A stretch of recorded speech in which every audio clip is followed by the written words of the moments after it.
we're still in an upswing. It just made no sense. So how are you going to now deal with this? Because if the governor's made this decision, does his decision override yours as mayor? It does. In Georgia, the governor makes the rules. That being said, there might be some legal options that are available to us in the interest of public safety. I think more importantly, I've reminded Savannahans this morning that they are the governors and the mayors in their own homes. They get to call the shots. They get to say where people go and where people don't go. They get the opportunity to decide that they're going to stay in. It is so clear that the science in this case is really the prevailing factor, and there is no science, no data to support Georgia opening at this point. Your city being impacted by coronavirus? Yes. How has your city been impacted in terms of cases, in terms of deaths? How has it been impacted? Well, I mean, Savannah has been, I think, relatively blessed. We've had the opportunity. We, at this point, in our county, about 185 cases and relatively 5 deaths. But that is because I think we got ahead of it early. We canceled the second largest St. Patrick's Day celebration and parade in the country. But then if you go just 4 hours southwest of us to Albany, Georgia, they have more cases than really anywhere in Georgia. They have more deaths than anywhere in the country. Is certainly crazy what's happening here. Have you heard from businesses?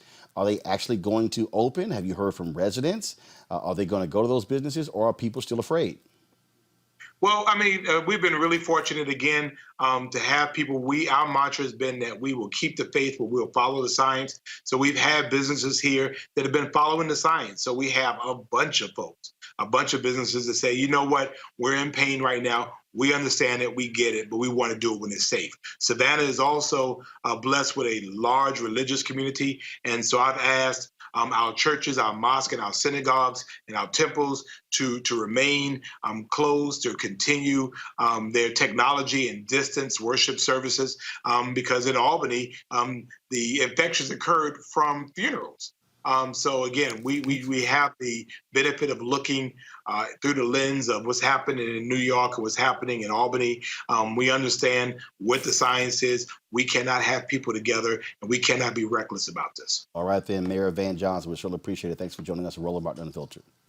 Thank you. All right, Alpha Man there. All right, then, appreciate that. All right, folks, let's now go to, first of all, in the midst of the coronavirus pandemic, some U.S. governors, as I said, are set to reopen their state's economy. You talked about what happened there with Kemp. Now, in accordance with White House recommendations and against the advice from health experts, governors in South Carolina, Tennessee, Alaska, and Georgia have all plans to ease restrictions this week. Now, again, we still are coming from, the White House is still talking about in terms of what's happening here. What you really have is them pushing this whole thing into the hands of these governors. Now, smart governors, unfortunately, many of them are in blue states. They are being extremely cautious. You do have folks like Larry Hogan, governor in Maryland, who's Republican, who are saying they're not going to rush into this. But these southern states, now, why is this critical? Because first of all, these southern states, many of them have some of the worst health outcomes in America, some of the worst education outcomes in America. There's a reason they still have this sort of this mindset that is pre-Civil War. That's what you're dealing with when you talk about many of these red states in the South. Why does it matter to us? African Americans live there. They're being greatly impacted by these ridiculous decisions by these governors. They are chancing the possibility of coronavirus increasing across this nation. That, people, makes no sense whatsoever. Folks, let me know if y'all actually now see my iPad. Let me know so I can play this video. Okay, so we're going to do this here, folks. I need to get this fixed. The White House news conference is going on right now. I'm going to take a quick break, come back on Roland Martin Unfiltered. You want to check out Roland Martin Unfiltered? YouTube.com/Roland S. Martin. And subscribe to our YouTube channel. There's only one daily digital show out here that keeps it black and keep it real. It's Roland Martin Unfiltered. See that name right there? Roland Martin Unfiltered. Like, share, and subscribe to our YouTube channel. That's youtube.com/Roland S. Martin. And don't forget to turn on your notifications so when we go live, you'll know it. You want to support Roland Martin Unfiltered? Be sure to join our Bring the Funk fan club. Every dollar that you give to us supports our daily digital show. There's only one daily digital show out here that keeps it black and keep it real. As Roland Martin Unfiltered. Support the Roland Martin Unfiltered daily digital show by going to RolandMartinUnfiltered.com. Our goal is to get 20,000 of our fans contributing $50 each for the whole year. You can make this possible. RolandMartinUnfiltered.com. All right, so a lot of y'all are always asking me about some of the pocket squares that I wear. Now, Robert don't have one on. Now, I don't particularly like the white pocket squares. I don't like even the silk ones. And so I was reading GQ magazine a number of years ago, and I saw this guy who had this pocket square here, and it looks like a flower. This is called a shibori pocket square. This is how the Japanese manipulate the fabric to create this sort of flower effect. So I'm going to take it out and then place it in my hand so you see what it looks like. And I said, man, this is pretty cool. And so I tracked down, it took me a year to find a company that did it. And so they make these about 47 different colors. And so I love them because, again, as men, we don't have many accessories to wear, so we don't have many options. And so this is really a pretty cool pocket square. Now, what I love about this here is you saw when it's in the pocket, you know, it gives you that flower effect like that. But if I wanted to also, unlike other, because if I flip it and turn it over, it actually gives me a different type of texture. And so therefore it gives me a different look. So there you go. So if you actually want to get one of these shibori pocket squares, we have them in 47 different colors. All you got to do is go to RolandSMartin.com/pocket squares. So it's RolandSMartin.com/pocket squares. All you got to do is go to my website and you can actually get this. Now, for those of you who are members of our Bring the Funk fan club, there's a discount for you to get our pocket squares. That's why you also got to be a part of our Bring the Funk fan club. And so that's what we want you to do. And so it's pretty cool. So if you want to jazz your look up, you can do that. In addition, y'all see me with some of the feather pocket squares. My sister, who's a designer, she actually makes these. They're all custom made. So when you also go to the website, you can also order one of the customized feather pocket squares right there at RolandSMartin.com/pocket squares. So please do so. And of course, it goes to support the show. And again, if you're a Bring the Funk fan club member, you get a discount. This is why you should join the fan club. All right, folks, and so it looks like we've got this technical snafu fixed right now. Again, the coronavirus news conference is taking place at the White House. I want to go there. Go right ahead. So we don't have those results yet. I expect to have more results this week, but we will be transparent about those results because you think it's very important. And your question is superb in that if someone wants to use a test that's come to market, really, it's important to read the information that's in the package insert, but often in some of those cases, it's also important for the independent labs to do the validation also. And you may have seen reports in the press of labs around the country that have done that. We've actually reached out to them, many academics, and we will be including that information in the information that we generate as well to provide to the American people. Dr. Ron? Well, we have you here. There was a study out of the VA today on hydroxychloroquine that found a higher mortality rate compared to those who got standard of care. And I know this isn't a large-scale clinical trial, but since this drug is out there and people are using it, can you give some takeaways from that study? Did that change your thinking at all on the hydroxychloroquine? So this study is a small retrospective study at the VA, and similar to the data we talked about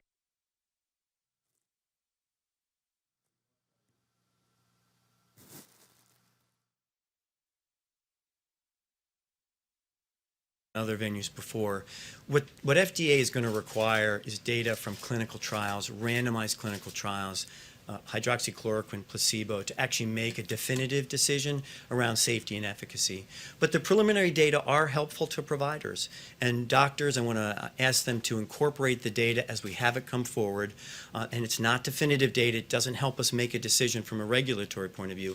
But doctors should incorporate that in the decision-making they make on a one-on-one basis. And just the timeline on the clinical trials and when we will be getting a readout of that data? So the good news is we have over 30 clinical trials. Now the settings are very different. They're in the outpatient setting, they're in the inpatient setting, and also, I think very importantly, in what we call the post-exposure prophylaxis, meaning if you're a healthcare worker or a frontline provider and you've been exposed to the virus, take the drug for a period of time to see if you can prevent the development of illness related to the virus. So all those trials are in progress and will probably be early summer before we get a readout. And Mr. President, if I can pick up on that. And all of these tests, I want to say, are in addition to the tests that we already have.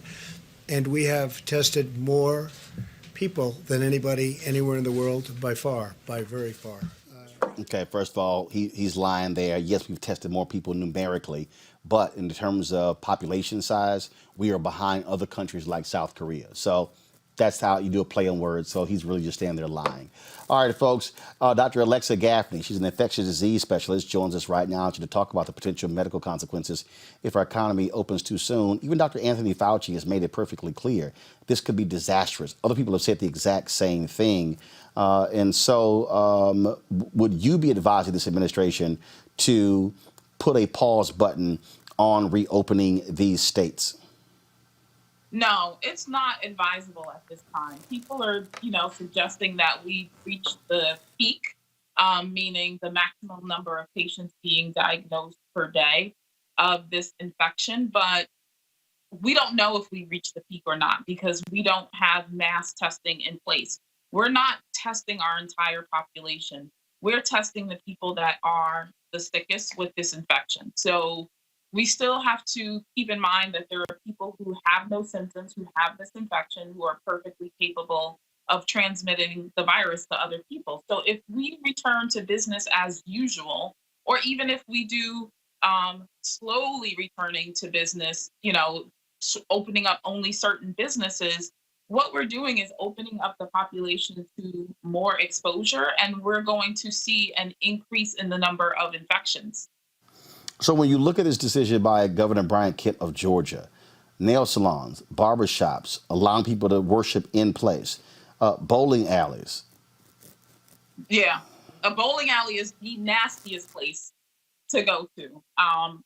You're touching the balls that have been on the floor that tons of people have touched that are not routinely cleaned. Like, what is essential about a bowling alley? And quite frankly, like, hair salons and barbershops, that's close personal contact with someone. That's someone standing in your face, standing over your head for several minutes, an hour at a time. A mask is going to be in the way. What is the odds that anyone is going to be silent and not talk to one another during that time? It makes no sense. It's unsafe. It's dangerous. And it's putting lives on the line. And think about who works in the hair salon, who works in the nail salon, who is running these types of business, and who is going to be most gravely impacted. It's people like us who are going to be most infected and affected by this virus.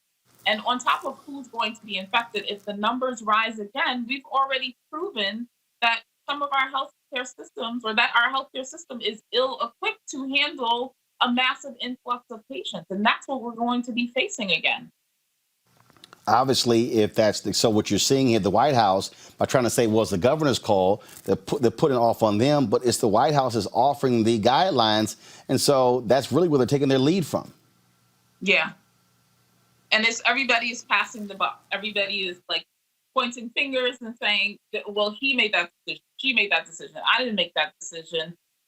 It's a setup to not take responsibility for when things go terribly wrong. Obviously, if you're in a place, if you have a business, you want to be open, you want to be able to generate revenue. If it's a black-owned business there in Georgia, and you are still seeing what's happening in your state, would you be advising those folks not to reopen their business? That would be my advice. I would not return to business as usual. If we return back to business as usual, we know that people are still infected in the population. We know that some of those people may be mildly ill or not have symptoms. It's just going to cause a rise in the number and the incidence of this infection. And then the more people that are infected, the more people we have pouring into our healthcare system, and it's going to be disastrous. So let's say somebody does reopen. If let's say barbershops, okay, let's say hair salons, what protections should those folks who are doing hair, should they be wearing gloves, mask, suit, covering their face, covering their head? I mean, what should they be wearing? So, I mean, there's not even like a standard answer for that, right? Because we've gone on the guise that we should be maintaining social distancing, and we've suggested that people wear masks and gloves outside of their homes, assuming that they have the potential to spread infection or the potential to become infected. The types of equipment or gear that you're speaking of, personal protective equipment, is really for the healthcare setting, goggles or face shields, full body suits, N95s and gloves or surgical masks and gloves. And so it's really hard to say, okay, if you're going to go open your beauty salon and you're going to do hair, you should wear X, Y, and Z. Well, to me, yes, if you take that risk, you should protect yourself to the fullest extent. But these types of measures that we take in the healthcare setting, they're not meant for use in the general public. And we don't even have access to that in the general public. So I could say that if I was a beautician and I was going to go do someone's hair who I'm standing face to face with, or who I'm standing behind, or who I'm leaning over when I have their head in the basin and I'm washing their hair, what would I wear? I would wear a face shield. I would wear N95. I would cover my own hair. I would wear some sort of covering over my clothing.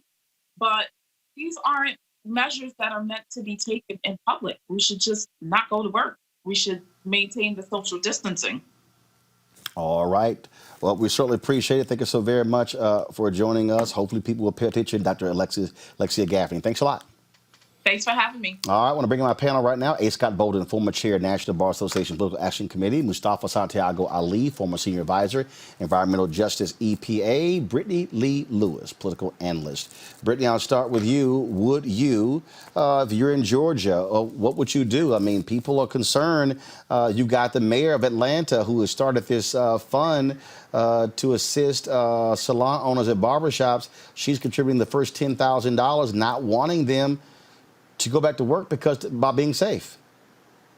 It's absolutely petrifying. I'm not sure what I would do if I was living in the South right now. I'd probably be raising hell. I think what's become very clear is that they care about money more than they care about lives, specifically the lives of Black and brown workers and those who are, immune compromised. And it's a shame that this country, and I'm not surprised, but it's a shame that we continue to put profits over people. And they need to follow the advice of our medical professionals. There's no possible way that we should be opening up until we're doing the mass level of testing that's necessary. We should be testing millions upon millions of people a week. We're right now only testing the most critical.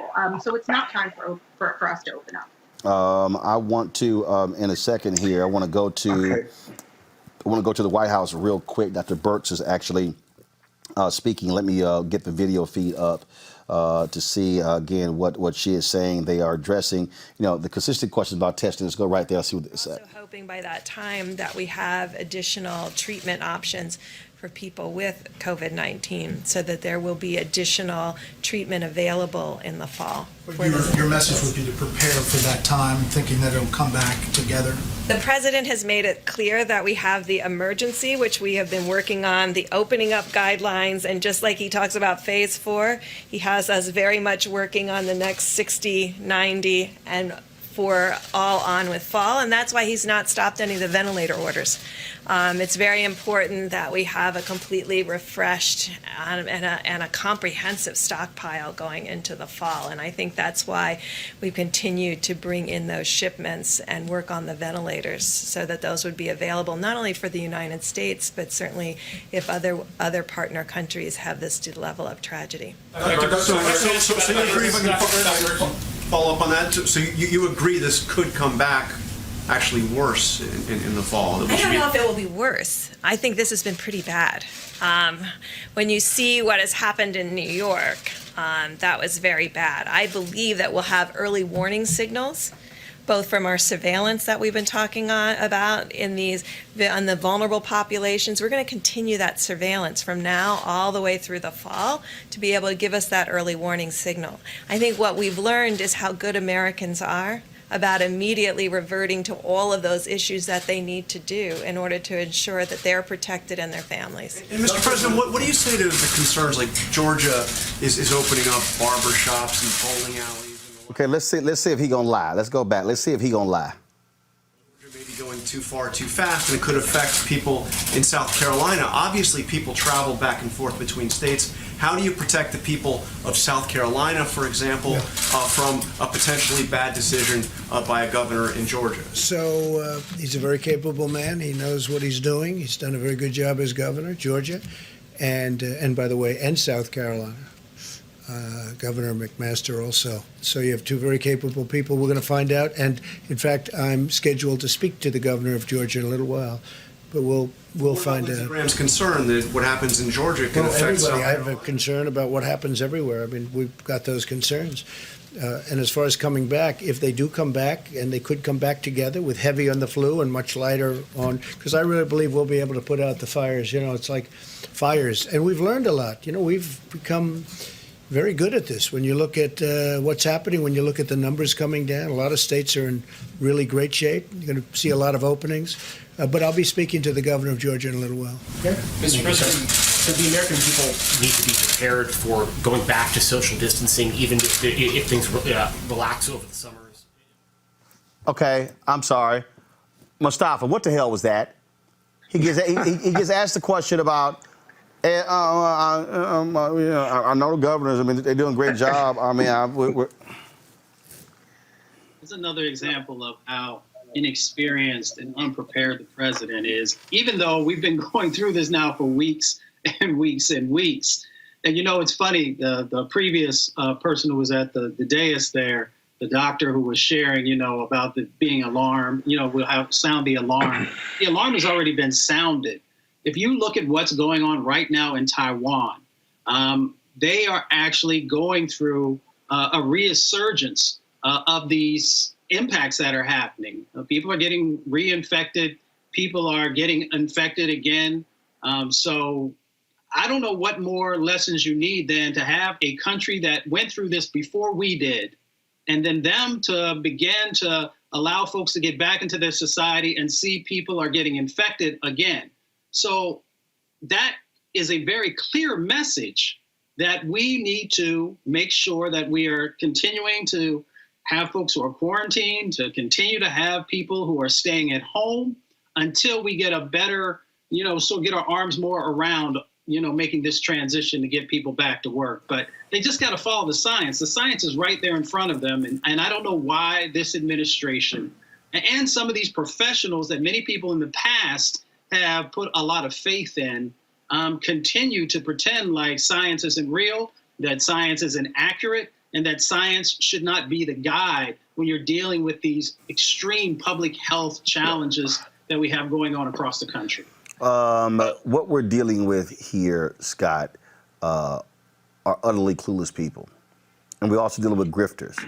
Now we have a report where the Trump Hotel is trying to get a break on their rent from the government for his hotel here in D.C. Hell no. Hell no. Well, he's negotiating with himself, so right. He'll probably get that. No, but Roland, here is the deal. When is it safe to go back in the water? You know, when you have a shark attack up and down the East Coast, there's a moment, there's some science with when it's safe to go back in the water. It's never completely safe unless they catch the shark. Here, I don't see a path forward without substantial testing, because two things are going to happen. We go back to work, no one knows whether they have it or not, and that's going to trigger the second resurgence. And then secondly, for your listening audience, if you go back to work because of a state order or governor's order, and your employer says it's safe to come back, and everyone hasn't been tested, the liability for these employers who want to open up and whose customers have anxiety and they are not going to open up and there'll be thousands of people there, the liability for people coming back is going to be worse and it's going to trigger this second phase. So it's beyond science. It's just practical sense, common sense. So it's not that they're idiots or they're nuts. They were just born with no common sense. Like I said, idiots and nuts. Gotta get y'all a view on this here. New York Mayor Governor Bill de Blasio announced that once they've beaten this, there's going to be a ticker tape parade in New York. The day is coming when this city will fight our way back, when this city will get back to normal. The day is coming when we will overcome this disease.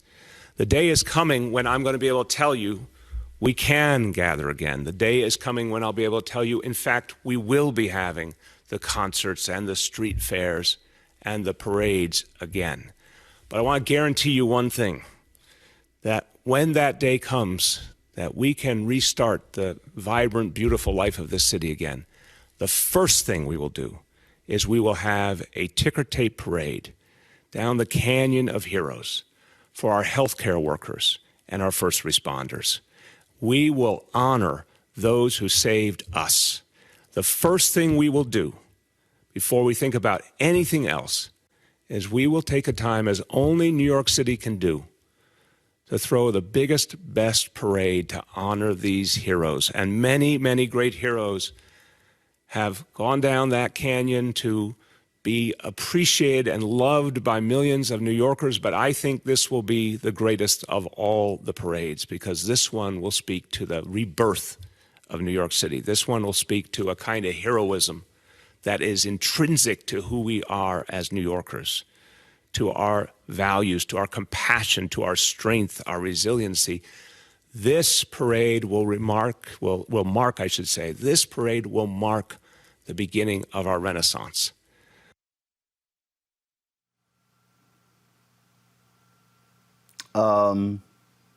Brittany, really?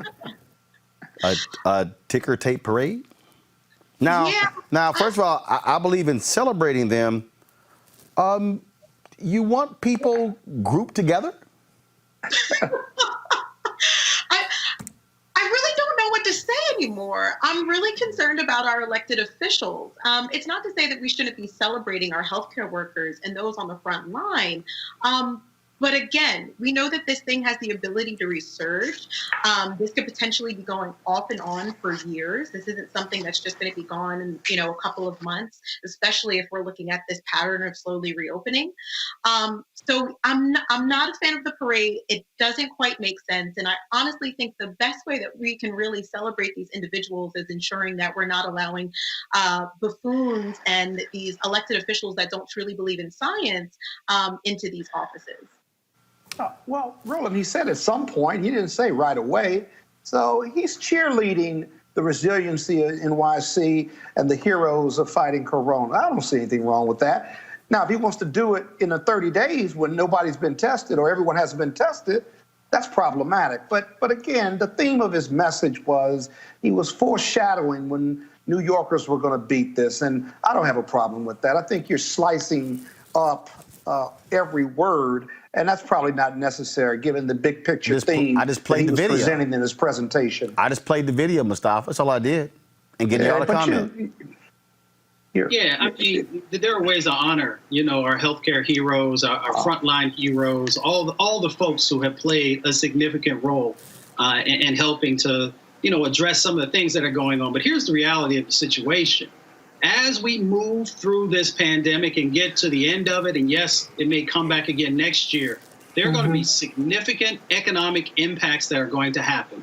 The social safety net that has never been strong enough for communities of color and lower wealth communities is going to be damaged almost beyond repair. So if you want to utilize some resources, make sure you're addressing the physician deserts and the medically underserved areas that exist in New York City and across our country.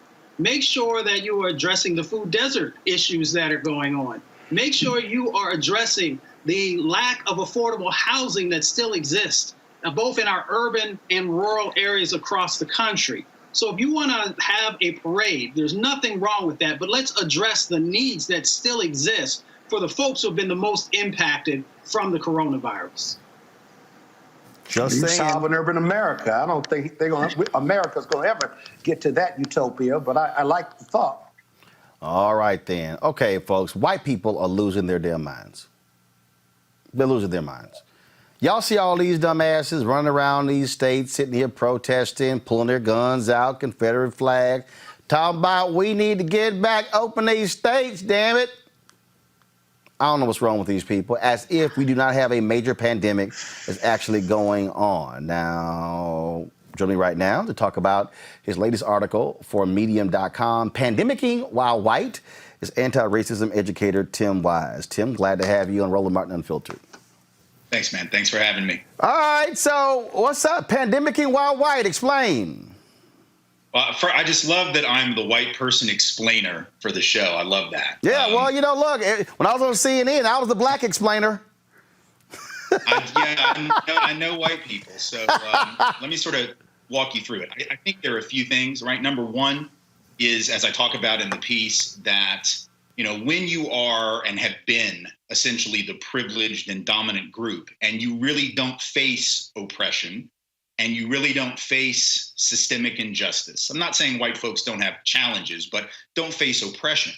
I guess it becomes very easy for you to think that a stay-at-home order, and it's not even an order in most places, it's a, you know, strong recommendation, that is somehow tyranny, right? That's the heavy hand of the state, totalitarianism, fascism. That's a real privileged mentality, right? Black and brown folks know that tyranny looks a little different than that. Tyranny is getting, you know, shot, John Crawford in the Walmart. Tyranny is Tamir Rice being shot in the park in Cleveland. Tyranny is police brutality and racial profiling, children in cages, deportations. But when you're white, apparently, when you look at some of these protests in Michigan and Ohio, et cetera, and you have folks standing out there with signs, not ironic signs, but legit signs that say, I want a haircut.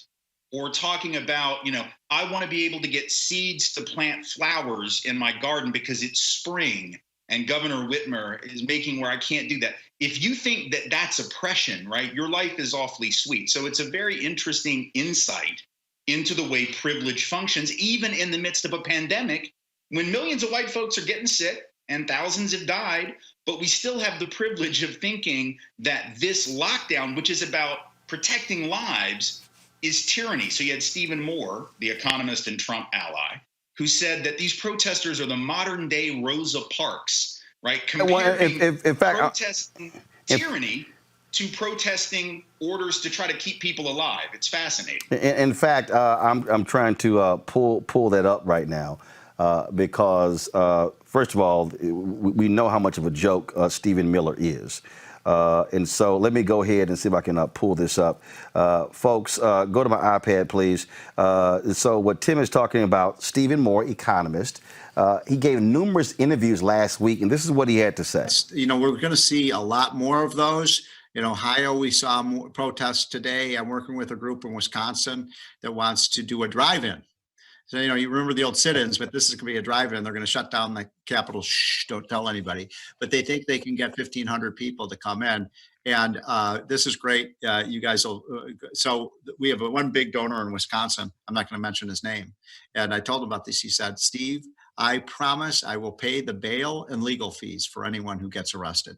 So this is a great time, gentlemen and ladies, for civil disobedience. We need to be the Rosa Parks here and protest against these government injustices. I've asked. I mean, Tim, really? We need to be like Rosa Parks? Really? Well, it's like I said in the piece, you know, it's very hard to top that. But the Whiteness Olympics, look, they never get canceled, Roland. It's not like the Olympics 2020. The Whiteness Olympics are always going, and there's always competition for gold. And so about a day or two after that interview that Stephen Moore gave, there was a state lawmaker in Idaho, who I mentioned in the piece, who is from, like, she's a Republican from Uzbekistan, clearly Idaho, that portion of the state. And she made the comment that, you know, when you say certain jobs are non-essential, That's just like Nazi Germany. When they said people were non-essential, they put them on trains, as if those of us who want to shelter in place are advocating that we take, all the people in the vape shops and the Pilates studios and send them to Auschwitz. I mean, it's just such an incredible lack of perspective, which again speaks to the relatively privileged position that white folks are coming from. It's the same as the Tea Party stuff. These were folks, a lot of them the same people, who a decade ago were protesting affordable health care because they didn't want to get health care from the black guy, and they didn't want to get health care if they were going to be on the same program that some black folks might be on. So they would rather die. And they made that rather clear. And and at that time, if you'll recall, what's fascinating, they were out there saying, well, we're against Obamacare because they're going to let old people die because it'll be too costly to keep them alive. But they're now saying that we need to let old people die so we can get the economy back up. So, I mean, as I said in the piece, America is on some white stuff. I didn't say stuff in the piece, but America is on some white stuff, and it's deadly. Remember, Tim, my show's called Unfiltered. We're good. Oh, we're on some white shit then. We're on some white shit, and these protests are a good example of the dangers of whiteness, not just to people of color, which folks of color know. I'm talking about the dangers of whiteness to these white people. You got a guy in Ohio that was one of the main guys talking about this is all a hoax, it's all BS, Governor DeWine, all these people are overreacting, and he died. Right, his and ass he's not dead. the only one. One of the first guys, preacher, I think it was in Wyoming, his ass dead. There was a fool in Louisiana, Shreveport, his ass dead. And I'm sitting there going, y'all, matter of fact, it was, I love, there was a person, in fact, there was some white woman, I wish I could find the tweet, was some white woman, was losing her mind on Facebook, and then this is just a joke, don't believe this, big time Trump supporter. Then a few days later, her family posted a GoFundMe to pay for her funeral expenses, because she's dead. Right. And what's sad about this is we're being given this false choice. You either go back to work and risk your life, or you stay at home and the economy crashes. There are other ways of doing this. We could, if we really cared about people as opposed to our economic orthodoxy that white conservatives in particular are so bought into, we could do something different. Denmark right now is paying people the equivalent of $50,000 US dollars per person to just stay home, stay healthy, and then shut the economy down until this thing is done. But in this country, we are so slavishly devoted to the idea of the unfettered free market and hyper-capitalism that the idea is, no, we got to go back to work. We got to go back to work. And there is another alternative here that we're just not wanting to investigate. And the people who are running this thing clearly, are more and willing to embrace a eugenic mentality that says certain people are disposable. The rally here in Tennessee, where I live, yesterday or 2 days ago, there's a woman with a sign that says, "Sacrifice the weak, reopen Tennessee." I mean, that's the kind of thing that if someone on the left or someone of color were ever to have a sign that said something like that, or to show up at the Capitol with guns strapped to the teeth, as these folks in Michigan did, we know what would happen to them. We know how they would be viewed. They would not be viewed as patriotic, liberty-loving Americans. They would be viewed as insurrectionaries. They would be arrested. They would be shot. They would be gassed. And the president wouldn't be signal boosting them on Twitter. So this is about a soft civil war, as people have talked about. This is about attempting to use mass death as a wedge issue in a culture war that this president wants to wage on behalf of whiteness. And that's what this is. And that's exactly what you're dealing with. You're dealing with somebody who is trying to gin up his white base. I got to read this comment. Got to get your thoughts when you talk about the craziness of whiteness. You have, from my home state, one of the most idiotic, asinine individuals. Look, I keep saying that the three dumbest governors are Brian Kemp of Georgia, Ron DeSantis of Florida, and Tate Reeves of Mississippi.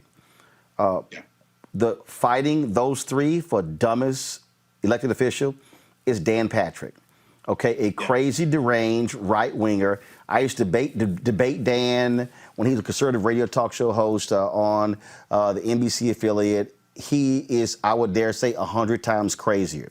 This is what this fool said last night on Tucker Carlson's show. When he was About, we shouldn't, some of us should accept dying for the future of our kids. He said, quote, "What I said when I was with you that night," go to my iPad, Henry, "there are more important things than living, and that is saving this country for my children and my grandchildren and saving this country for all of us." I don't want to die. Nobody wants to die, but we've got to take some risk and get back in the game and get this country back up and running. Okay, but I'm going to deal with this quote. Tim, there are more important things than living. Right. Right.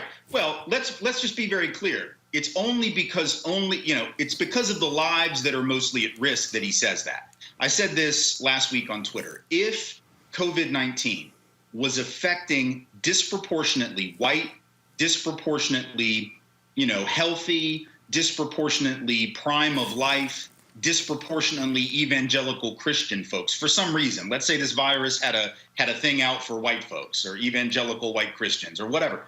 If it was killing, or if it was just even killing disproportionately people in the prime of their lives, the way, for instance, the 1918 flu did. It was a weird thing. It actually affected young people more than old people. If COVID was doing that, none of these people who are saying, well, sacrifices have to be made and maybe some folks have to die, but it's the American way, they wouldn't be saying that. The reason that Patrick and others are willing to say that is precisely because the people who were disproportionately affected are working class and people of color and people who were already sick. So this is the eugenic mentality of, historically of all fascists. It's the eugenic mentality that animated this country in the late 1800s, early 1900s, from which Hitler borrowed. It's that same mentality. There's certain life worth living, and we will protect them at all costs. But others, they're marginal and they can be sacrificed. That's the only reason he's saying that. If this was disproportionately affecting people like him or younger than him, people in their 30s, let's say, or 40s who were white and middle class or above, he would never say that. And these folks wouldn't be out protesting at state capitals with guns. And also, I take it that you certainly agree that Donald Trump, he needs aggrieved, angry, we have no idea what's going on with white folks in order for him to beat Joe Biden in November. Yeah, it's the only hope that he has. And it's a calculated gamble on his part, because if things get opened back up and there's a huge uptick in illnesses, obviously a lot of that is going to hurt him politically. But he probably figures, well, I got no choice. My economy is in the tank now. The only thing I can do is take the chance. And if people die, I'll try to blame the governors. But this is all about his politics. This is about a guy and about a movement that has, as we've been saying, lots of us for a while, but it's more and more evident. It is a death cult. It is people that are willing to drink the Kool-Aid, just like folks with Jim Jones, walk off the cliff like lemmings on behalf of their dear leader. There's no philosophy behind this. Look at the signs at these rallies. They're all over the place. You got anti-vaxxers, you got the QAnon nut jobs, you got the people that just, Jesus is my vaccine. You got people that have signs about every possible cause under the sun. There's no coherent philosophy. The coherent philosophy here is this conspiratorial, they're all out to get Donald Trump and we must support him. This is cult behavior, and we don't have any obligation to be respectful to these people, to talk nicely about them. Our only obligation is to defeat them mercilessly every time we get the chance. Tim Wise, we certainly appreciate it. Thanks a lot. You bet, man. Thank you. All right, I want to go back to my panel here. Scott, it is, first of all, it is hilarious watching these idiots. And what gets me are the people who are protesting the order out there in masks. Yeah, it really is. And your last guest just nailed it, if you ask me. I read the piece that he did yesterday or today. He just nailed it. And to think that fringe group, right, was the driving force of that 40% that will never leave Donald Trump, and that this country, because Dems and others did not vote, because in part they didn't like Hillary, and in part the independents didn't take a chance on Hillary because of the late reinvestigation of her emails, that this individual, this fringe conspiracy believing, ignorant, hateful human being is the president of the United States because of that group. And to blame Obama for everything, as the Tea Party did under Obama's leadership over health care and not wanting the government to provide health care for Obamacare, but they like the American Health Care Act. This is the same group, if you will. This is the group we've got to defeat. This is the group that ought to motivate every Democrat, independent, and every woman in this country to vote for Joe Biden or vote for someone other than Donald Trump. And that's going to be Joe Biden. This is the greatest motivation. And people and your listeners have got to make it a no excuse day in November to come out and vote for Biden, but vote for a different president and vote to get rid of this idiot who is driving not American values, but Donald Trump's hateful, negative values. I'm just trying to understand, Brittany, what in the hell protesting to open stuff up got to do with you bringing out heavy-ass artillery guns? I mean, I agree. I think that Tim Wise really hit the nail on the head with everything that he said. And, I also had the pleasure of reading his article. But first and foremost, if we were to do such things, we already know what would happen. We would be incarcerated. I also think that it's very interesting that there's no cohesive ideology outside of whiteness. And what I mean by that is this same crowd, this is the same group of people that love ICE, that love, the USA Patriot Act, that, love TSA, that supported stop and frisk. It's as if they're saying, we're fine with the government doing what it needs to do to stop black and brown people and to, quote unquote, protect us until it's time for those, until it's time for that protection or for the state to step in and limit, our ability to live and our ability to be, even though we know that's not actually the case because they're stopping our ability to be in order to save our health. Mustafa, these are crazy ass people. Yeah, most definitely. I mean, what's going on is that some white brothers and sisters are now realizing, as Brittany sort of shared, been dealing with for decades. I'm always on the front lines before whenever there was a natural disaster or man-made disaster. I would see where enforcement was actually happening in what communities, as they told folks, we've got curfews, we've got lockdowns, you got to be in a house at a certain time. And in many instances, it was not, the wealthier communities who were the ones that, folks were enforcing. Whenever there's a riot, they lock down our communities. They don't lock down other communities that might be right next door. So, folks are now beginning to understand, how rights can be manipulated or, shrunk or whatever the situation might be. But the difference here is that you actually have a chance to save people's lives by doing the right thing.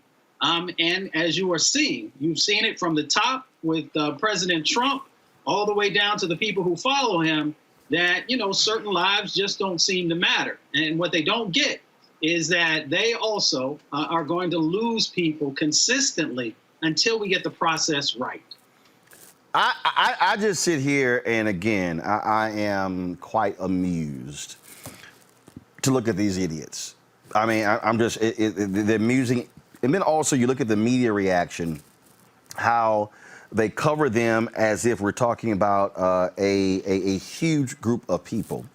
And it's also understanding the backstories, understanding the behind the scenes story of the fact that what you're dealing with here is you're dealing with really an AstroTurf effort where all the websites started on the same day. The DeVos family is funding the people. So you see what the game is. What they're trying to do is they're trying to reinvigorate the angry white Tea Party people. That's what they're doing. They see what's coming. They see the polling data. And Donald Trump announcing today that he is going to use an executive order to stop all immigration to the United States. Oh, that is manna from heaven from these people. Because you can always go back and blame immigration for everything. That's the go-to. Used to be black people, blame black people for everything. Now it's, immigrants, it's all their fault. Donald Trump has always needed a boogeyman, and he uses the language to dehumanize whomever it is that he wants to benefit from. And that has been, his paradigm for operations for decades now, but he sort of actually made it even more intense since he became the president. And again, he knows that, people are not feeling his administration, the majority of the country.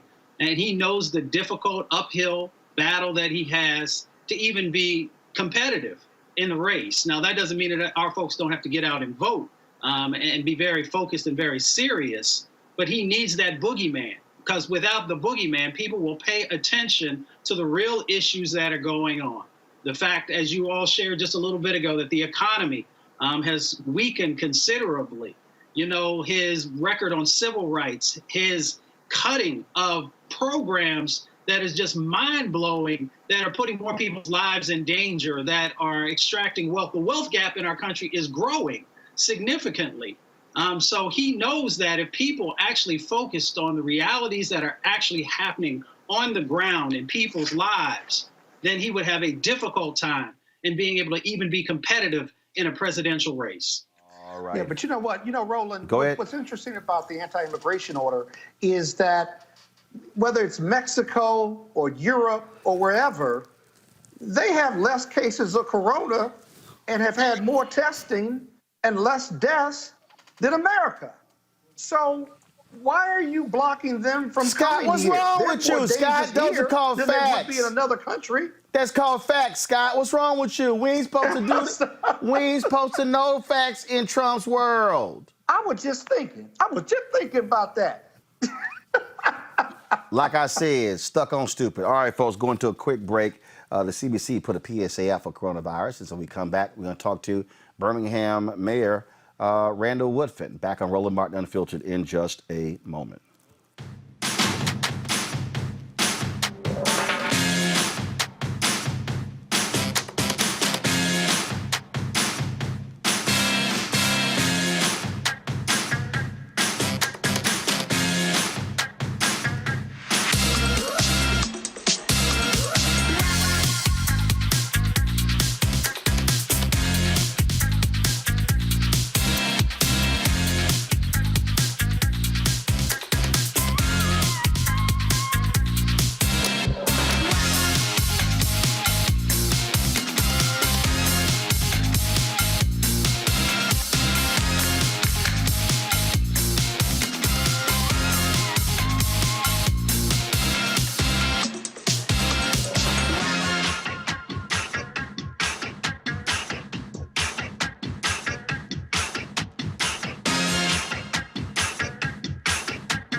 All right, folks, mayors across the country are having a difficult task on their hand trying to deal with what's happening with coronavirus. That's no different for many of our black mayors. Randall Woodfin, of course, he is in his first term as the mayor of Birmingham, Alabama. He joins us right now. Of course, we had the Savannah, Georgia mayor on earlier, Van Johnson there. So, Randall, Mayor Woodfin, let me just apologize right now for Scott Bolden. He can't handle two alpha mayors being on the show. It just, Kappas don't take that very well. So, but it's okay. So you got an alpha host, and Mustafa Santiago Ali is also an alpha brother. So we got it on lock. So glad to have you on Roland Martin Unfiltered. How have you had to deal with coronavirus in your city? What does it look like? And how has it impacted, of course, so many African Americans there? Roland, thanks for having me on. I'm happy to be here and have this important conversation. You know, as a mayor of a city, a lot has been placed on our shoulders based on the different conversations that governors around our union are having, as well as what's happening in D.C. I will tell you, Birmingham, the largest city in the state of Alabama, and we're the city of Jefferson County. Jefferson County has the highest number of cases within the state of Alabama, and we are fortunate to have the fourth largest public hospital in the United States of America. Because of that, we've been able to manage our cases, manage those who have had to be admitted to the hospital, as well as needed ventilators. I will tell you, the city of Birmingham has a 22% Black population. So at a minimum, that's 1/5, but very close to 1/4 of our city being people over the age of 60, as well as so many underlying health conditions when your state ranks the 47th or 48th of the most unhealthiest state in the nation. And so there's so much work we've been attempting to do. But everything we've done has had these goals in mind. One is to save lives. Two is to flatten this curve. And three is to make sure there's no run on our hospitals to make sure they're not overwhelmed, which includes supporting our medical team on the front line. You had to deal with a governor who, frankly, operated way too late in doing a shelter in place. And again, that's part of the problem when you have to take your direction first from the federal government, then from the state government. And what we saw even in Mississippi, where, and really what people tend to forget, it was mayors in California, London Breed, the sister who was the mayor of San Francisco, who shut the city down, shelter in place. That led to other cities in California. That led the governor to make his decision, and then it began to spread across the country. This is a perfect example where having, again, mayors who understand the importance take the lead and not wait on governors, not wait on the White House. You know, like London Breed in San Francisco, like Keisha Lance Bottoms in Atlanta, Georgia. I did the same thing here. You know, I thought it was important to interact with the governor, but we have our own local health officer who's made recommendations to us as elected officials on what we should be doing to protect our citizens here locally.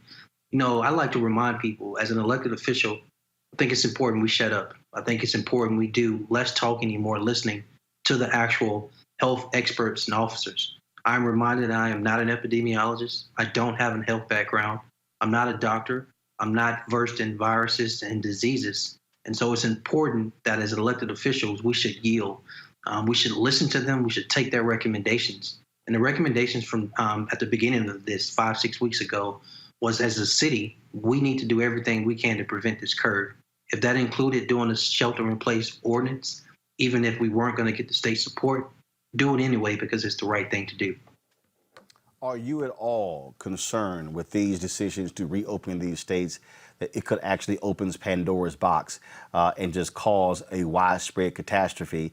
And when you hear the White House say, oh, whatever testing you need, you got it, is that true where you are? Are you doing widespread testing? I keep saying, what happened to the drive-through testing we're supposed to see at CVS and Walgreens and Walmart parking lots? So I am concerned. And let me start by saying I've been concerned by other elected officials, people in my position, people in higher positions, who have chosen to use the conjunction or, who have made this either a healthcare crisis or an economic crisis.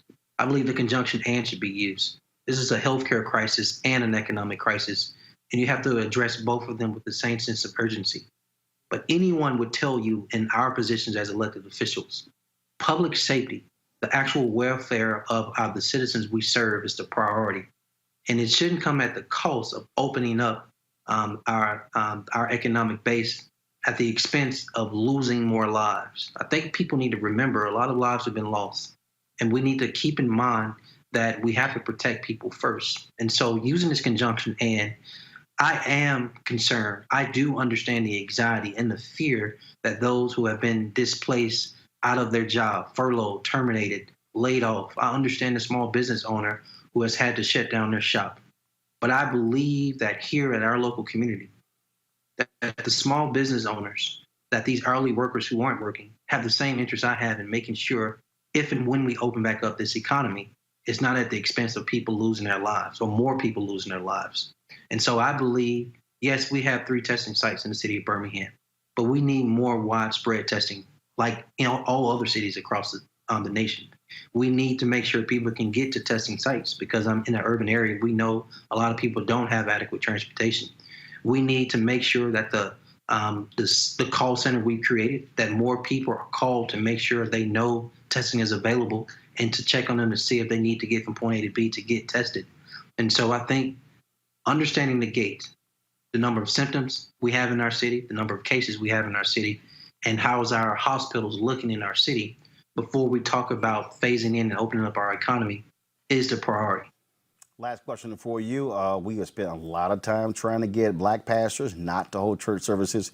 Have you been successful in getting black pastors there in Birmingham to stay at home to protect their congregations? Roland, I'll be so honest with you, man. This was the hardest part when this first started back in March. It was those first 2 Saturdays and those last 2 Saturdays in March, I had the highest anxiety because I was worried about what was going to happen on Sundays. Remember that outside of our senior facilities and our nursing homes, the second largest gathering of older people is the church. And in the church, we're talking about shaking hands, holding hands, kissing, singing, turn next to your neighbor and say something. So much contact and possible spread between these our seniors in the church. I was so worried. But you should know that I did 2 things. I picked up the phone and called as many pastors as I could one-on-one. And then I had virtual town hall meetings where I had at certain points 80 pastors on the phone here, 50 pastors on the phone here, and just laid out to them in conjunction with the health officer who was also on that tele-town hall to express to them, if you don't want to run on your church, if you don't want to run on your congregation, temporarily shut down the physical space. Let's opt into doing something by phone, doing something by social media, doing something online, but please don't have physical church. I think by the 4th Sunday of March, they finally got it. And I'm so happy that the faith leaders in the Birmingham community are walking alongside of me and co-communicating to their parishioners that people must stay at home. All right. Randall Woodfin, Mayor, Birmingham, Alabama. We surely appreciate you joining us on Roland Martin Unfiltered. Thank you, Roland. All right, then. To his point there, Brittany, I mean, look, when you're a local official, here's the deal. It always comes down to local piece. Trump is sitting in the White House. He doesn't give a damn what happens in these places. He's already said, I'll take responsibility. If there's an outbreak, if there's an increase as a result of reopening, he's going to say, I didn't make the decision. I didn't do it. It was the governors. Go talk to them. It wasn't me. I mean, I think it's clear that the reason why we don't have a nationally orchestrated plan is because Trump needs somebody to blame. That's been his MO from the beginning, whether it's blaming China, whether that's blaming the Democrats. And I think now his MO is going to lead to blame local officials and state governors if we do see a resurgence. He's not going to take any, there's going to be no credibility there. Absolutely, absolutely. I think, Scott, again, when he got asked the question in the White House briefing, well, we don't know. He is not going to accept blame. We ain't no Harry Truman. The buck stops with me, not with this fool. Yeah, but he can't get around it. That 70-day wait period where he was calling it a hoax, where he was holding rallies, and he was being told at least since December through Congress. There were congressmen and senators that were talking about this, and he waited 70 days until he finally understood, and his health professionals told him, it's too late. Now we're going to play catch up. The other thing that's significant about these press conferences that you won't cover, and I agree with you, if you listen to his press conference, everything about his press conference is about what he did, what we're doing, how we're catching up, and how we're doing it better than anybody else. Now, you compare the press conference of Governor Cuomo, right? He never uses I or me. What he says is he uses statistics about the deaths leveling off, how many people, what the numbers are in regard to death, and who's been infected and who hasn't been. He talks about the number of ventilators that have been able to help people, and he talks about the vision and the journey forward where we're going to be able to get people back to work, and the science and the politics of serving or fixing this problem, addressing these healthcare issues with these coronavirus infected people and its impact on their families and its impact on the government and how it's impacted him personally and politically. Very different press conferences, very different leadership, and very different political parties and approaches to this health crisis. Mustafa, bottom line is he can try to run away from it. No, pimp, this going to be all on you. That's right. Yeah, That's right. He's going to have to pay. But, also follow the dollars. That's what John Conyers used to tell me when I worked for him. And if you look at the stimulus bills that have went forward, you can see exactly who is receiving the resources. Business and industry has been a big recipient. But if you look at, and I know we just had a stimulus bill that I think passed just a few minutes ago, you'll find that the states and local governments were once again forgotten in that process. So if you truly want to get the economy back up and running, you should be focusing resources to the places who can actually make sure that the protections are in place, that people are being healthy, so that when they re-enter into the workforce, you don't end up having, this resurgence and then an additional drain on the healthcare system, which of course people's taxes are going to have to be utilized to pay the cost there. So he's going to have to answer for all of these things that he has done incorrectly, and he's going to have very few things to be able to point to that were done in a proper fashion. All right, folks. Speaking when you talked about that Senate bill, the Politico. Here we go to my iPad. This is the headline on Politico. Senate passes $484 billion coronavirus deal after weeks of deadlock. The legislation delivers funding to small businesses, hospitals, and for testing. The Black Economic Alliance, they've called on Congress to include key initiatives in the next COVID-19 legislation that will specifically assist Black-owned businesses, workers, universities, and cultural institutions. Joining us right now is David Clooney. He's the executive director of the Black Economic Alliance. David, how can you, how does that get done to specifically help Black businesses? Because you hear people say you can't have a race-specific provision in these bills. How do you get around that? So appreciate the question, Roland. Appreciate you having me on. So the press release we put out today and essentially to ask for Congress is that we make a recognition that we're talking about how this pandemic is impacting the Black community disproportionately severely, both the health outcomes and the economic outcomes. What we're asking for is that Congress be very deliberate and specific in prescribing solutions to make sure that the aid that they're sending out actually gets to the places where it's most needed. We know that's not happening right now. And as we called out in our press release this morning, we said, even though there's an acknowledgement that Black communities are suffering the most economically and from a health perspective, Black folks, both individuals and businesses, have had the highest barriers and the most problems getting access to the relief that has already been appropriated by Congress. So we laid out 5 categories of businesses, people, institutions, that's HBCUs, Black financial firms, and even cultural institutions that have all historically had problems getting access to relief and to resources from Congress, and that's in good times and bad. So what we're saying is let's be very prescriptive about acknowledging where the problems are, and a big problem is, if you're talking about small businesses, access to capital. That has been throughout the history of this country, and particularly in times like now, folks who have relationships with banks, for example.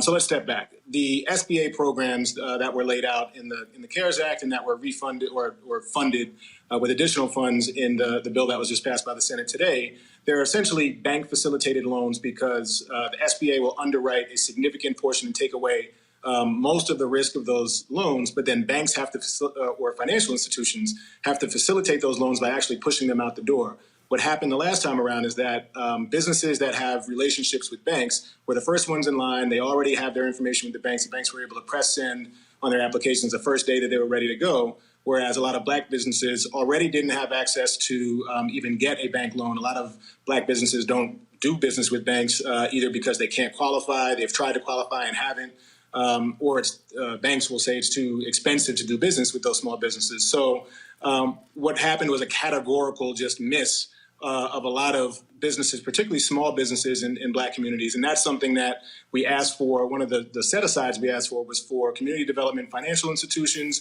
as well as minority depository institutions and other community lenders who really are the banks that have relationships with small Black businesses and are in our communities, who have made this capital available, again, throughout history, but particularly in recent years. And I will say that was a partial win in the bill that was passed by the Senate today. There was a $60 billion set aside for community development financial institutions, credit unions, and small financial institutions, community financial institutions, and minority lending institutions that were not largely not included in the last tranche. But what we still need is, one, more money for those organizations, but two, there is a need for small businesses, even 10 or fewer, to have a set aside for them as well, because a lot of those businesses don't have access to lawyers, accountants, a lot of the resources that larger businesses, even smaller businesses that are 400, 500 people large, have access to. So there's a lot more that needs to get done to get capital to the places where it's needed the most. And what we're asking for from Congress is an acknowledgement of the reality that the reason that this is having such a disproportionate impact on our community is because of the legacy and throughout the history of this country, the inequities in terms of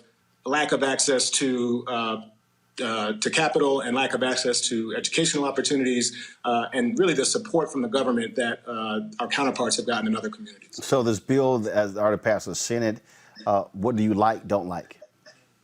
So, like I talked about, the CDFI set aside was extremely helpful. I do think, the PPP. So let me step back and say this.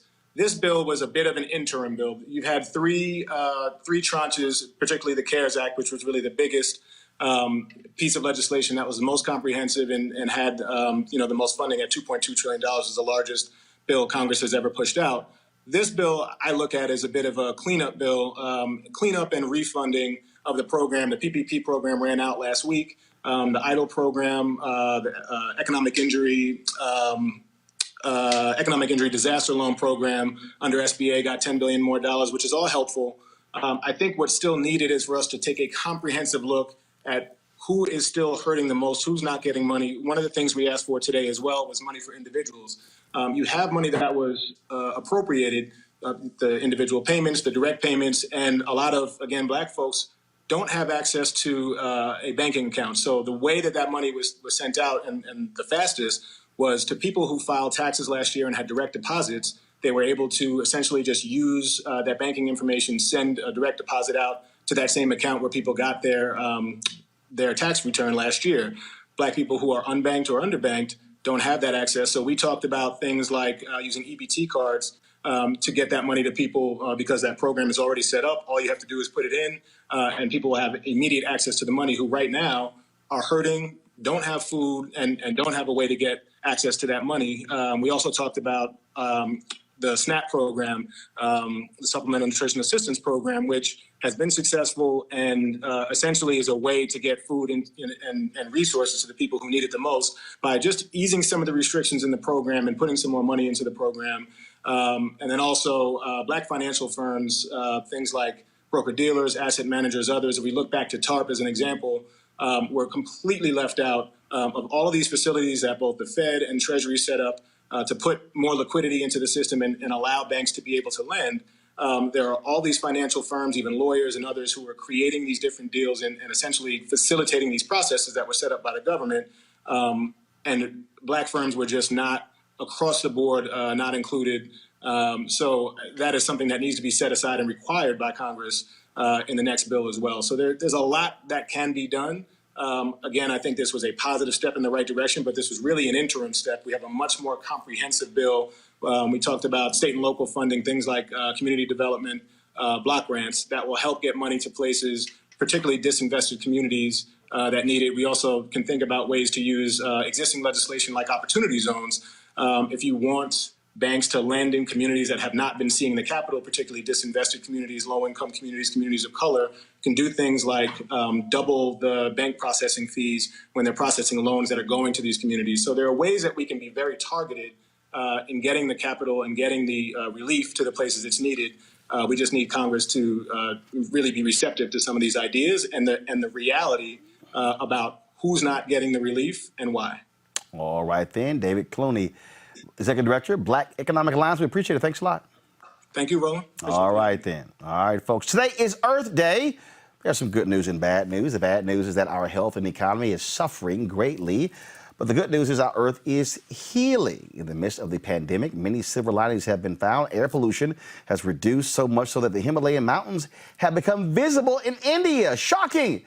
There has been a historic drop in carbon emissions, and waterways are clear and can be seen from space. Mustafa, you are environmental expert. What does this all say? You have actually good and great air quality in Los Angeles. Oh my goodness. Yeah, what this says is that we can actually help to heal the planet. And at the same time, we can also limit the impacts that are happening in our communities. They're making us have cancers and liver and kidney disease, lung diseases, heart diseases, all these things that have made us more vulnerable to the COVID-19. You know, the talking points from the president and others has always been, one, it was too expensive to be able to do this.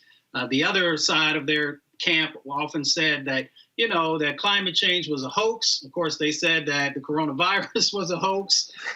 This is actually an opportunity now for us to say, okay, we see what is possible if we rethink, how our economies work. If we rethink the fact that we don't need to jump in a car all the time. We don't need to use fossil fuels that are warming up our planet and our oceans, at the same level. This is an opportunity to actually say that those false paradigms that people have been sharing are not true, and that there actually is a pathway forward. Here's a photo here. It says Himalayan mountains can be seen from Jalandhar since pollution has reduced in Punjab. This is the photo that they show. They said otherwise, Brittany, you wouldn't be able to see the Himalayan mountains because of all the pollution. Boy, ain't that something? Wow. I mean, it just goes to show you capitalism kills. Now, it doesn't only kill people, but it also kills our environment. And, I think this is a wake-up call for the United States in a lot of different ways. Well, but not just the United States. I mean, the world, Scott. Early on, I remember seeing a story they were talking about in Venice that the dolphins that often would come near and they would come near the banks there. They said they hadn't seen them in a long time, but because the ships were not coming in, you had clear water. They could actually see the dolphins playing. In fact, here we go to my iPad. This is a photo here. They say all because all the canals there and being able to see those dolphins at play. I mean, it is stunning to see, because people sheltered in place and not going about, how the conditions on the planet have changed. This is where people should be, political people should be thinking, how do you keep that moving forward versus going back to business as usual? The power of the coronavirus. It has negative impact, but it also has some silver linings, and it's teaching and showing us how we ought to be doing things to save the planet. There's no doubt. We've all been at home. Our meetings haven't stopped. If you haven't lost your job and you have one, you're still having video conferences and conference calls and what have you. You can see the Himalayas. You can see the dolphins playing. That's not that bad. I mean, we could do this, actually. Watch for the impact on real estate given the coronavirus and us being shut down. Because one of the biggest prices or costs in any business is the real estate. And you know what? We haven't, oh boy, forgive me. You know what? We have not used real estate in quite some time, and we're doing just fine. Look for that to have a big impact. But the reality is all of this is going to show us the new reality and the new norm, and it's being defined by this virus. And when you go get you a phone holder? I mean, really? Do it. Really? I'm sorry. Well, I'm so sorry. I bet you got your phone sitting up against a can or something. And really? I just can't do it. Really? I mean, Scott, they make little. I try so hard with you. Scott, they make little. They make little. Impress you. They make little tripods. They make little tripod. You know what? I'm gonna send you a link of a tripod that can hold your phone so you don't knock it over. And what, you didn't think we weren't gonna see that big ass? Oh, my bad, I'm sorry. And now we seeing a ceiling, and damn. I told y'all can't trust Capitals. I keep trying to tell y'all that. And you know what? It's against you. I do shit like that in front of you, who's like the technology guru. You were doing virtual and platforms before anybody was really even thinking about doing a show like this 20 years ago. And your point? I hit mute or I knocked the camera off. Was it really that embarrassing? It really wasn't that embarrassing, was it? Y'all didn't even notice that, did you? It was that damn embarrassing. Yeah, it was. Yeah, it was. I'm just saying. Oh, God. I'm just saying. Give me that website. No, I'm gonna send you the link. I'm gonna send you the link because I'm just simply saying people commenting on YouTube. Somebody has anybody else done that on the show before? No. Tamara Robertson, Roland always picking on Scott because his little ass pickable. That's why. So that's why we do that. So yeah, there we go. There we go. All right, folks. It is, of course. I'm so sorry, Roland. It is. Yes, it is. I got you. It got you. All right, y'all. Can I come back next week? Nope. Yesterday, y'all was. Yesterday was April 20th, the 69th birthday of Luther Vandross. Today, we lost Prince 4 years ago. Of course, found dead in Minneapolis in his Paisley Park compound. Many people still shocked and stunned by it. I want to go back to the panel here. Of course, 4 million people watched the Babyface and Teddy Riley battle, if you will. It was great. First of all you three, did y'all see any of it? Yeah. I got bits and pieces. It was frozen from me. Yeah, so what happened was that Instagram had to apologize because, now this is the crazy shit I was seeing. So if you had an iPhone 11, you couldn't access it, but if your ass had an iPhone 7 or 8, you could. You would think the newer phones you could. They were talking about go to your desktop. People now consume on their devices. That was just crazy whatsoever. Scott, did you see any of it? Bits and pieces of it, but my screen froze up, and then I was trying to read about it. They were supposed to do some battle, but it was just a disaster, technology-wise. Okay, Scott, that happened Saturday. Last night, they actually did it. Oh, well, I didn't. I thought it was only one time. Damn. Oh, Roland, I can have a bad day. Damn, it was Saturday, and then I don't mind wasting my time. I'm just simply saying that see, Mustafa, this I'm trying to understand. His ass is 4 days late. I'm 58. I'm not a millennial. No. So I don't know all this stuff. The problem is the Kappa part, Mustafa. That's what the real part is right there. No, it's got nothing to do with Kappa Alpha Psi. That's an incredible organization. Okay, well, y'all need to learn how to keep the hell up. That's all I'm saying. That's all I'm saying. I put this out there. So you talk about, obviously, people say they kill the internet, that they were late whatsoever. Could you imagine if Prince was still alive and Prince decided to go live on a social media platform? Yo, that would be crazy. So let me ask the three of you, since they're into battles, who could be, granted, let's just, anybody living or dead, but who could go up against a battle with Prince? Would it be Michael Jackson? Yep. That's the only one. No. That's the only one. No. There's another one. Who? James Brown. James Brown versus Prince. Yeah. Mustafa? I mean, James Brown is the man. I mean, he's the godfather. Right. But I'm not 58, so. I'm gonna get you for that one. I like you too, but you went at me. You went at me on that one. No, it's okay. Find new pie. But anyway, I think it has to be Michael Jackson.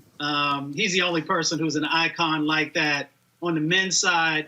I mean, for some folks, Beyonce has become an icon as well, and she does an incredible show. But, Prince and Michael Jackson was always the competition between the two of them. When they would release their albums, whose album was going to be the hottest, whose album was going to be on MTV, and all those types of things. And, they continue to battle each other.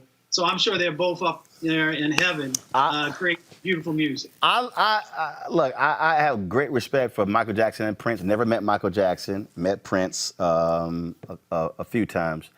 If I had to look at those two in battle, and you talk about hit, I think Prince beats Michael Jackson. Straight up. That's a hell of a statement. Straight up. Different styles.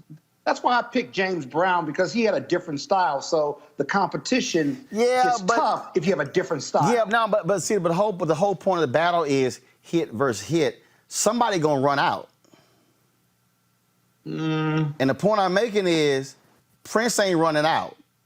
And neither is Michael, though. No, Michael. And neither is James Brown. If Michael top out at 30, Prince gonna drop at least 10 more on him. That's just me.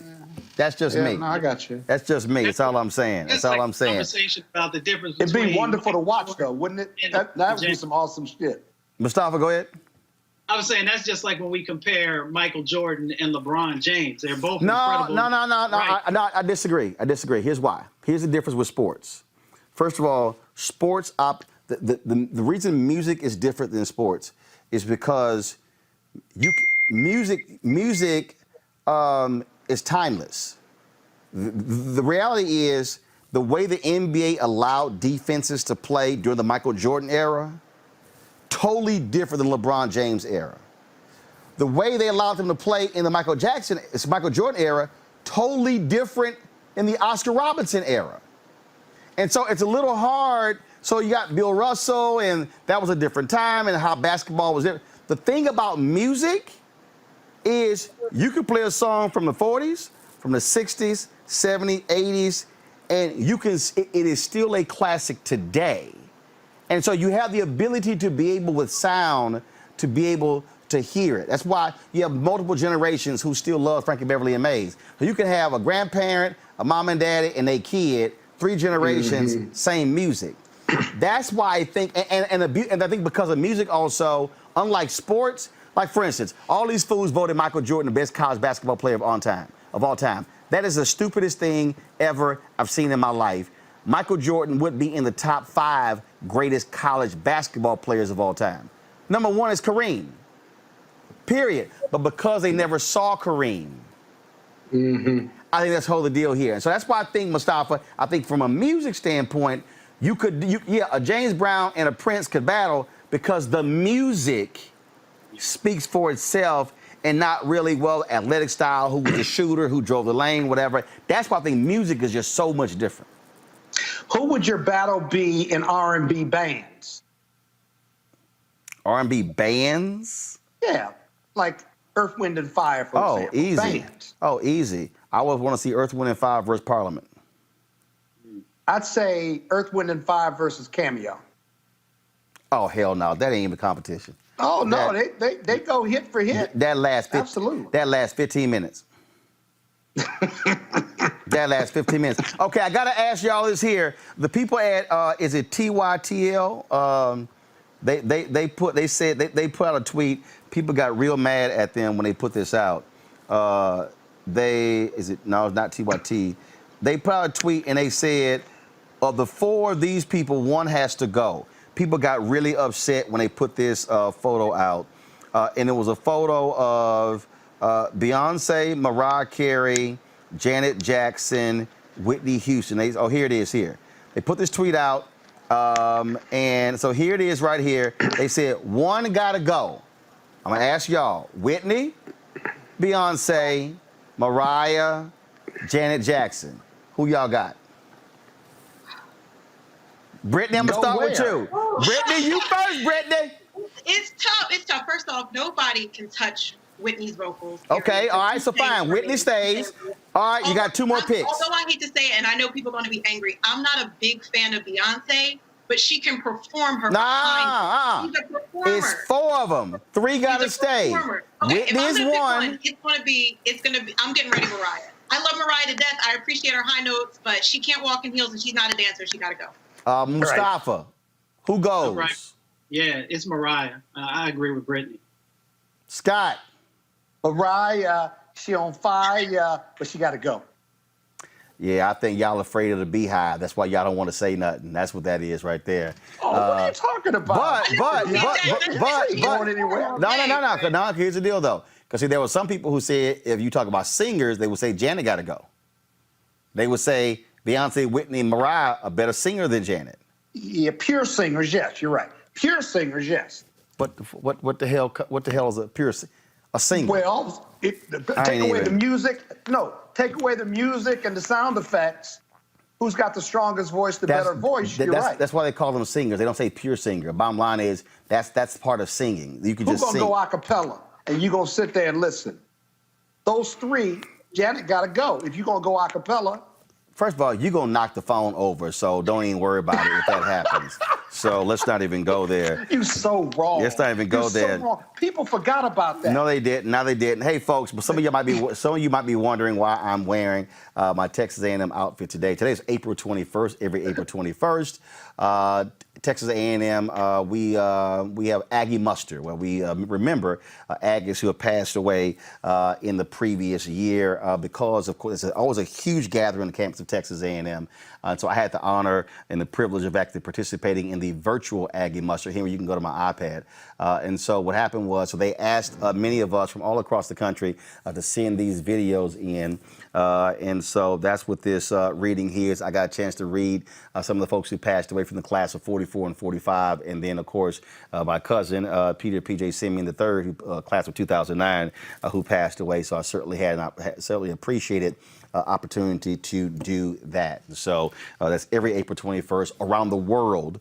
We have Aggie Muster events. All right, folks, I'm going to let the panel go. Because right now I'm going to read the name of all of our, so what I said on Friday, I said all the people who join our Bring the Funk fan club, $50 or more, I will give them a personal shout out on the air. And I wanted at least 200 people. I think we got 200 people. We got more than that. And so I certainly appreciate that. So I'm going to read those names right now. That Brittany, Scott, Mustafa, I certainly appreciate it. Scott, by next week when you're back on the show, we expect you to have a phone holder. So you're not sitting here knocking the thing over. We would appreciate that. You make enough money at the law firm where you can afford it. With me all the time. Yes, I am. So you'll get over it. God! You'll get over it. It's all good. You're all good. So, folks, we certainly appreciate we black it. Men, we should be sticking together, brother. Yeah, but you're a Kappa, so it's all good. All right, then. Thanks a bunch. I appreciate it. Thank you very much, folks. Let me read the names off right now. So big shout out to Carl Brown, Abel Biz, Adrienne Dillahunt, Alicion Ocho. We have Alethea, Alicia Lindsay. Some of y'all like Cher. Y'all only put y'all first name in. Alicia Johnson, Alretha Palmer, Amy Martin, Andre, Andrette Duncan, Angela Ford. Y'all can play some music or some B-roll if y'all want to. Angela Johnson, Angela Middleton, Angela Renee's Home Car LLC. See, that's smart. She dropped her actual business name. Angelina S., Anika Feldy, Annette Robinson, Anthony McCants, Antoine Pruitt, Antonio Nickelberry, Arturo Lassiter, Ashley Jones, Augustine Nagua. I hope I pronounced that right. Azaline Jones, B. Dizzle, really? B. Day, really? Bonita Jones, Bernice P. Harris, Beverly Charles, Beverly Collins, Brandon Jones, Brenda Cowan, Brian, you kind of let your last name, Brian.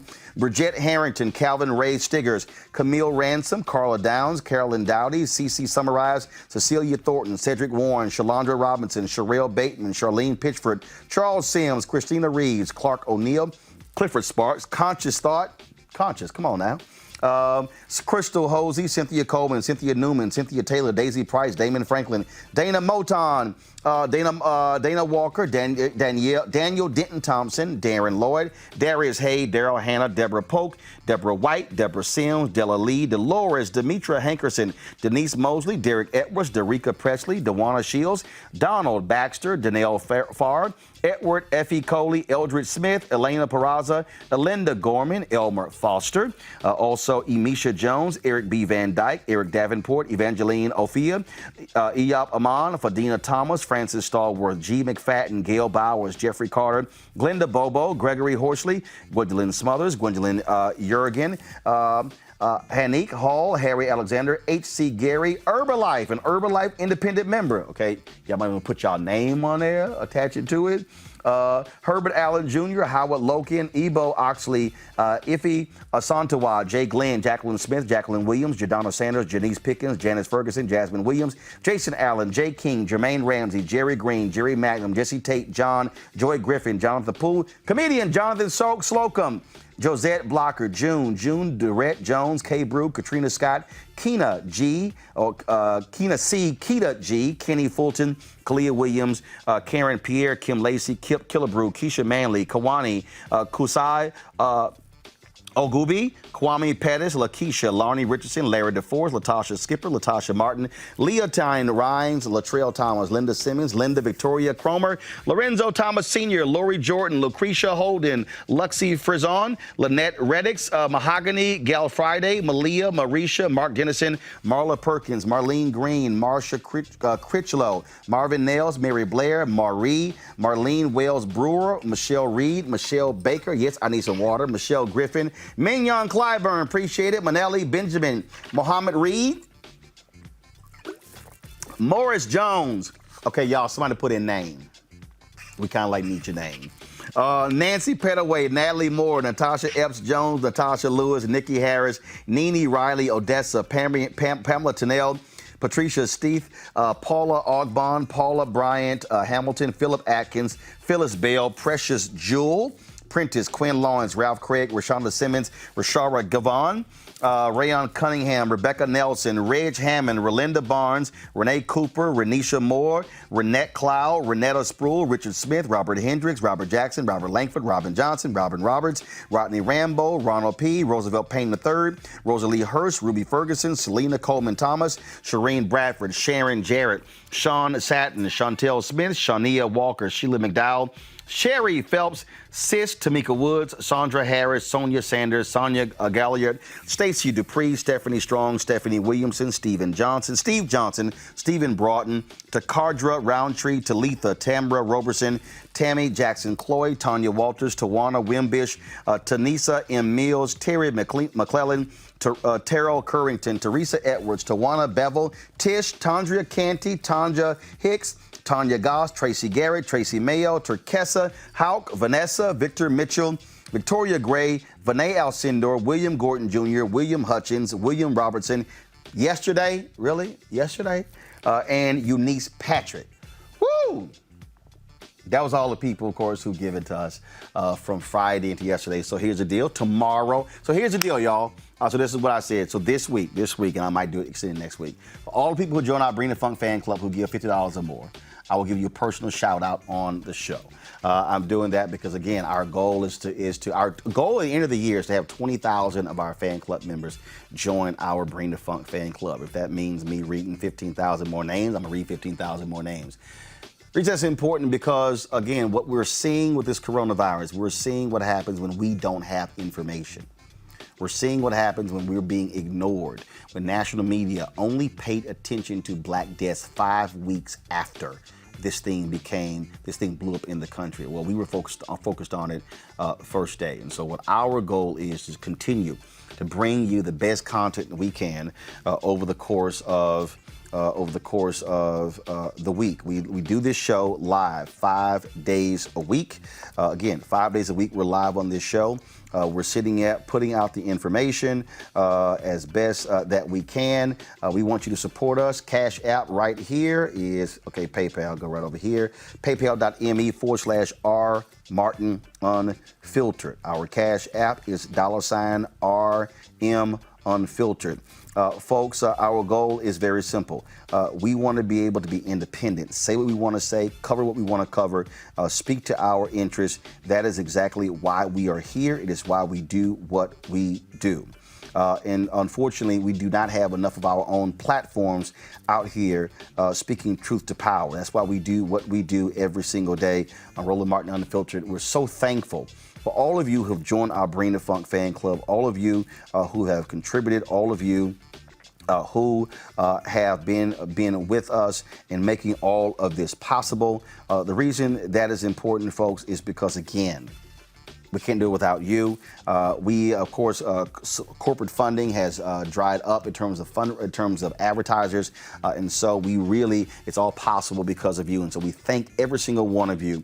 We've got some great plans. There are some other things that I would love to announce right now, but I can't. But we want to get bigger. We're going to get bigger, and that's what we thank what all of you have done. And so those of you who are watching on Facebook right now, those of you who are watching on Periscope, who are watching on YouTube as well. Let me give the mailing address. A lot of y'all have been posting comments on here about the mailing address. And the mailing address is the company's New Vision Media, NU Vision Media, Inc. The address, the check make payable, you send a check or cash or money order, make it payable to New Vision Media, not Roland Martin Unfiltered, New Vision Media. 1327 West Washington Boulevard, Suite 102B as in boy. 1327 West Washington Boulevard, Suite 102B, Chicago, Illinois, 60607. 60607, that's where, of course, we are chartered and incorporated there in Illinois. All right, last thing. I told you today is April 21st. And so here we go to my iPad. It is my 19th wedding anniversary. That's my wife, Reverend Dr. Jackie Hood Martin. And so I would love for you guys to, if you go to Instagram, go to Twitter, send her a tweet at Hood Martin. I think she got a Facebook page as well. Go to Facebook page as well. And so, so please do so. And so it's been a great 19 years married to Hood. That's what I call her Hood. And so, matter of fact, I'm gonna do this here. Let me go ahead and transfer. Here we come back to me. So Jackie put together this this video. It was pretty, you know what, I think it's on my Instagram page. So let me go ahead and just play it on my IGTV. She sent it to me. So she, at midnight, y'all, it's so funny. She sends me this video at midnight. So she's playing around with the app quick and put together this video of all these different photos of us. Let me pull it up. Just going to play it for y'all. And so I can show you this here. And so what we decided to do is, of course, you know, you can't do anything, you can't go anywhere, but it's all good because she wanted to see Bad Boys. Bad Boys, of course, comes out rental today, so that's gonna be our date night watching Bad Boys. And so we're gonna close the show with this video of photos that she put together for our anniversary. Love you dearly. I'll see you soon. So y'all send her a tweet or a post on Instagram.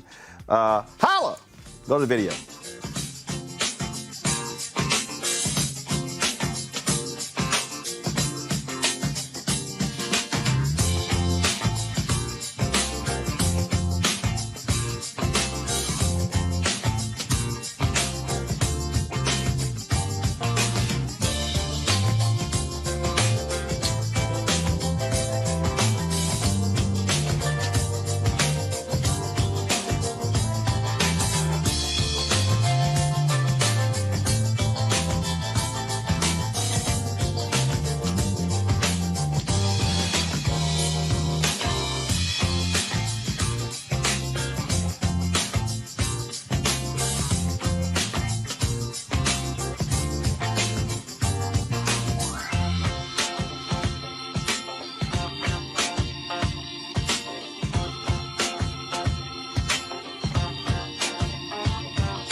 You want to check out Roland Martin Unfiltered?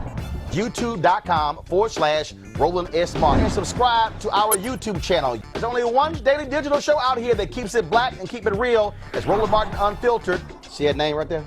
Roland Martin Unfiltered. Like, share, and subscribe to our YouTube channel. That's YouTube.com/Roland S. Martin. And don't forget to turn on your notifications so when we go live, you'll know it. Hey everybody, this is your man Fred Hammond, and you're watching Roland Martin, my man, Unfiltered. Hi, this is Essence Atkins, and you're watching Roland Martin Unfiltered. Hey, yo, Peace World, what's going on? It's the Love King of R&B, Raheem Devon, and you're watching Roland Martin Unfiltered. Hi, my name is Brescia Webb, and you're watching Roland Martin Unfiltered. Ow. Well, I like a nice filter usually, but we can be unfiltered. What's going on? This is Tobias Trevelyan. And if you're ready, you are listening to and you are watching Roland Martin Unfiltered. What's up? I'm Lance Gross, and you're watching Roland Martin Unfiltered. Hi, this is Cheryl Lee Ralph, and you are watching Roland Martin Unfiltered. I mean, could it be any other way? Really? It's Roland Martin.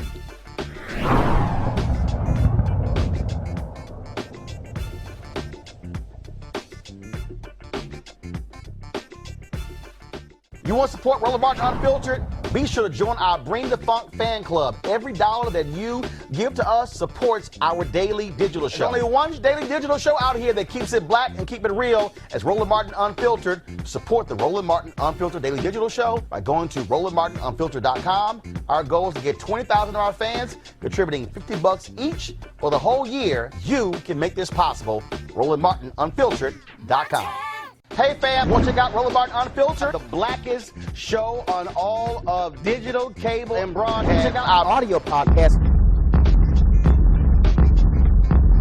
There's only one daily digital show out here that keeps it black and keep it real as Roland Martin Unfiltered. Press play.